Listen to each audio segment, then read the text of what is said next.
Deuxième victoire de la semaine pour l'Olympique de Marseille après Rennes, c'est Brest, c'est 3 buts de marqués et c'est un scénario super intéressant. On voit de suite les hommes qui ont brillé et qui nous ont fait vibrer sur cette rencontre.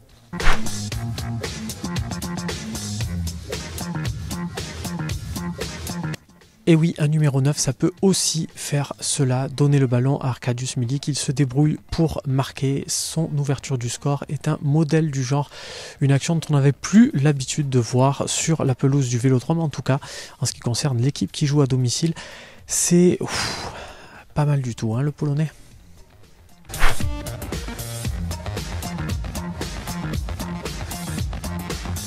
En cas de match nul de l'Olympique de Marseille, c'est sur lui qu'on serait tombé forcément Florian Thauvin. Pourquoi? Parce qu'il a un peu croqué la feuille.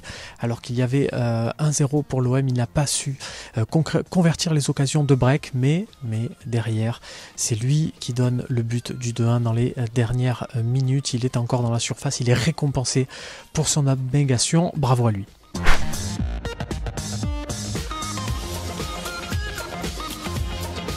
Milik s'est essayé en première période, on ne lui reprendra sûrement plus. Il ne faut pas lancer Dimitri Payet en profondeur, il ne faut pas l'utiliser sur sa vitesse, ça on est d'accord. Par contre, sur tout le reste, tout le registre de la passe, on a vu un gros match du numéro 10 qui sait faire briller ses partenaires, qui sait orienter le jeu.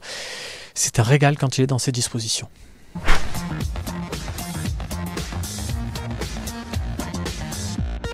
Ça va finir par devenir le joker de l'Olympique de Marseille. L'amulette, Luis Enrique est rentré. C'est pas juste un porte-bonheur, c'est la troisième passe décisive du Brésilien. Il y en a 2 à son compteur donc sur ce match, avec à chaque fois des différences apportées côté gauche, surtout sur la deuxième où il élimine quand même un joueur avant de centrer au second. Ça y est, son potentiel, on le voit.